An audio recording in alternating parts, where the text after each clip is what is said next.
Olá, querido irmão, olá, querida irmã, trago-vos uma mensagem de fé, ânimo, vigor e esperança para este momento, que traz como tema Você é especial para Deus.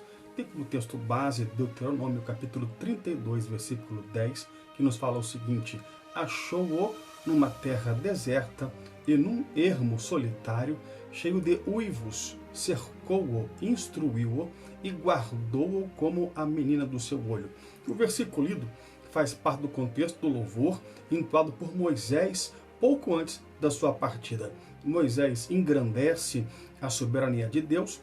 No versículo lido, faz menção ao numeroso povo que conduziu por 40 anos no deserto, até próximo à entrada do povo de Israel em Canaã, a terra que mana leite e mel. Em forma de poema, Moisés declama neste louvor: achou-o numa terra deserta. O nascimento de Israel, como povo e nação, se iniciou no deserto, a caminho de Canaã.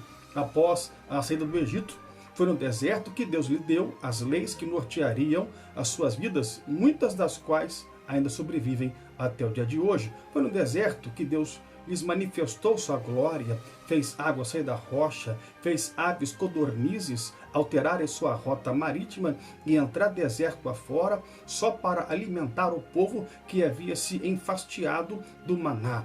Foi no deserto que todos quantos olharam para a serpente de metal foram curados da peçonha das cobras venenosas. Foi no deserto que as roupas que vestiam não se envelheceu, e isto por 40 anos. No caso de Josué e Caleb, como as roupas e sapatos iam naturalmente aumentando de tamanho à medida que as crianças hebreias que as vestiam cresciam. No deserto, aprenderam que murmuradores e idólatras não entram na promessa, mas morrem ainda no deserto pela infidelidade a Deus. Em suma, traduzindo, deserto é lugar de aprendizado, de lições de vida a serem aprendidas, mas também é lugar de provisão.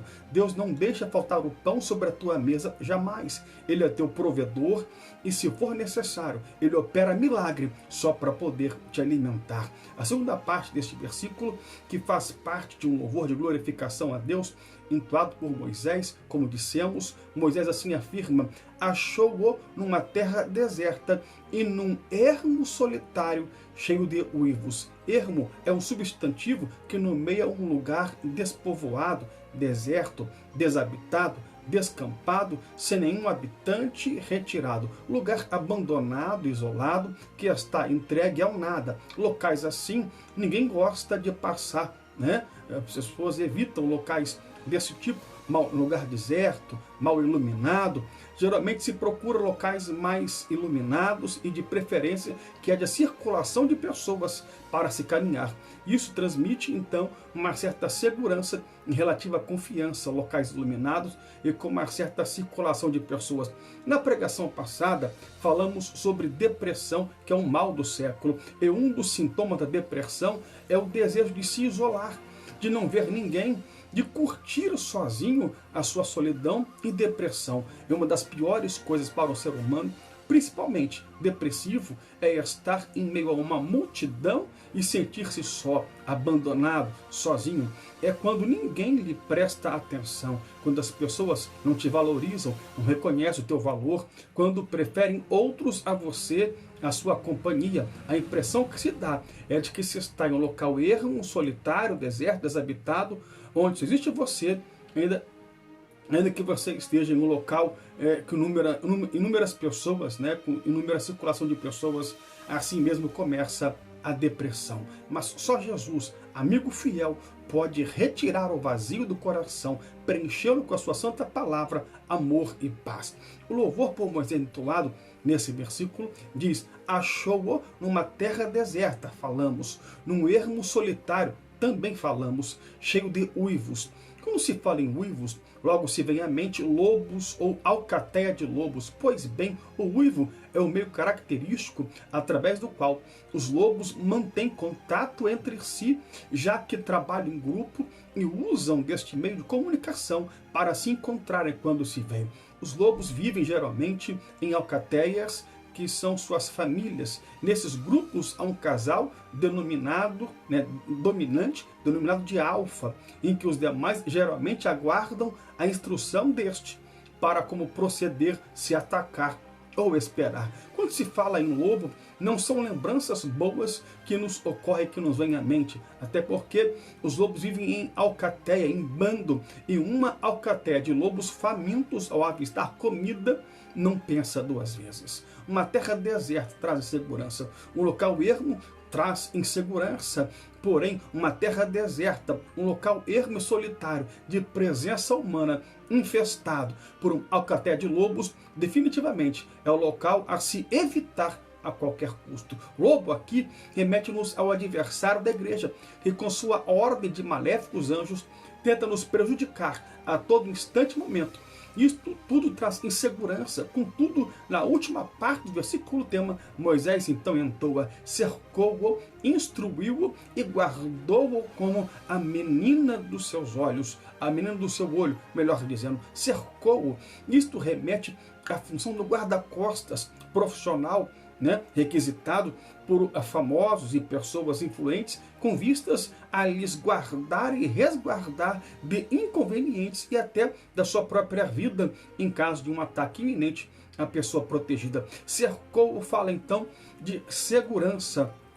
O salmista expressa a confiança na segurança lhe proporcionada por Deus em Salmos 4, versículo 8. Em paz me deito e logo adormeço, pois só tu, ó Senhor, me faz viver em segurança. Para Paulo, a segurança da igreja está unicamente em Deus. 2 Tessalonicenses, versículo 3. Mas o Senhor é fiel, ele os fortalecerá e os guardará do maligno. Paulo ainda continua em 2 Timóteo 4,18, o Senhor me livrará de toda obra maligna e me levará a salvo para o seu reino celestial. A ele seja a glória para todos sempre. Amém. Para Salomão, a segurança do justo está em Deus. Provérbios 14, 26. Aquele que teme o Senhor possui uma fortaleza segura, refúgio para os seus filhos. Para Isaías, a segurança do justo está em Deus. Versículo 17 do capítulo 54. Nenhuma arma forjada contra você prevalecerá. Toda língua que se levantar contra ti em juízo, tu a condenarás. Esta é a herança do servo do Senhor, esta é a defesa que faço. O nome deles declara o Senhor. Para encerrar a última parte do versículo tema, em que Moisés entoa, cercou-o, instruiu-o e guardou-o como a menina do seu olho. Falamos de cercar, sinônimo de guardar, sinônimo de proteger. Instruir lembra aprendizado. Disto falamos acerca dos desertos por Deus permitidos, enquanto que para o ímpio a adversidade da vida é sinônimo de blasfemar contra Deus, reclamar da vida, murmurar, praguejar, etc. Para o crente, as intempéries da vida, os desertos enfrentados, devem obrigatoriamente possuir caráter pedagógico. Mas o que vem a ser esse caráter pedagógico? O apóstolo Paulo nos fala aos Romanos, capítulo 5, versículo 3. E não somente isto, mas também nos gloriamos nas tribulações, sabendo que a tribulação produz a paciência. Versículo 4, e a paciência, a experiência, e a experiência, a esperança. A paciência, ela é gerada nas tribulações, quando aprendo que Deus não aprova a ansiedade. 1 Pedro 5, versículo 7, lançando sobre ele toda a vossa ansiedade. Eu devo então aguardar a provisão divina, pois aquele que prometeu é fiel. Hebreus 10, 23. Retenhamos firmes a confissão de nossa esperança, porque fiel é o que prometeu.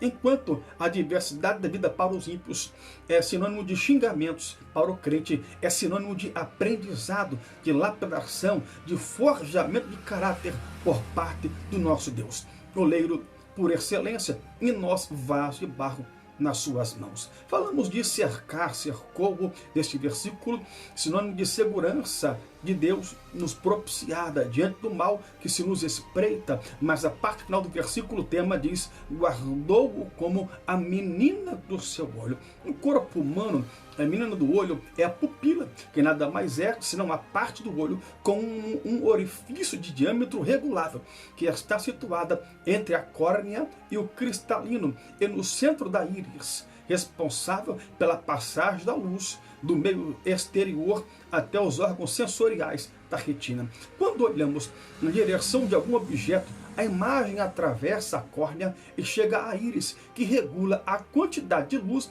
recebida por meio de uma abertura chamada pupila. Quanto maior a pupila, mais luz entra no olho. Passada a pupila, a imagem então ela chega ao cristalino e é focada sobre a retina. A pupila funciona como um diafragma da máquina fotográfica, controlando a quantidade de luz que entra no olho. Ou seja, em ambientes com muita luz, a pupila se fecha. Em locais escuros, a pupila se dilata, se abre, com o intuito de captar uma quantidade de luz suficiente para se formar uma imagem. A pupila ela controla a entrada de luz no olho.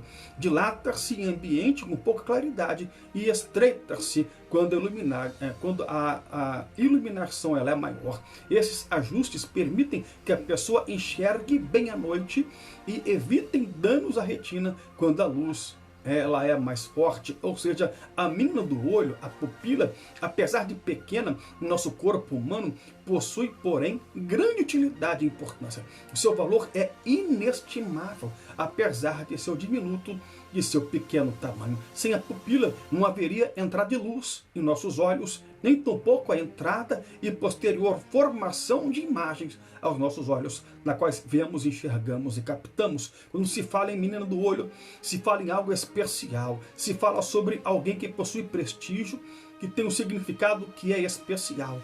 Parte alguma do corpo é mais preciosa, mais delicada e mais cuidadosamente guardada do que os olhos. E a parte dos olhos que deve ser guardada com maior cuidado é a parte central, a pupila, ou seja, é a menina do olho. E para Deus, você que apesar de se sentir fraco, muitas vezes, que apesar de se sentir deprimido, muitas vezes, que apesar de se sentir triste, muitas vezes, que apesar de se sentir abandonado, muitas vezes, que apesar de se sentir desvalorizado, muitas vezes, inferior, muitas vezes, mas você possui um grande valor para Deus.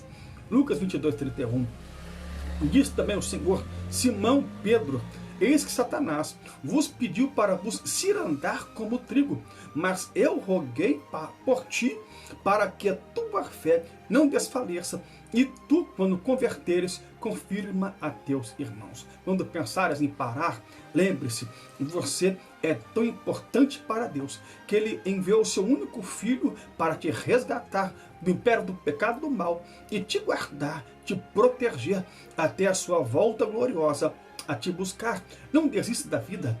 Deus não desiste de você jamais. Não desiste de lutar.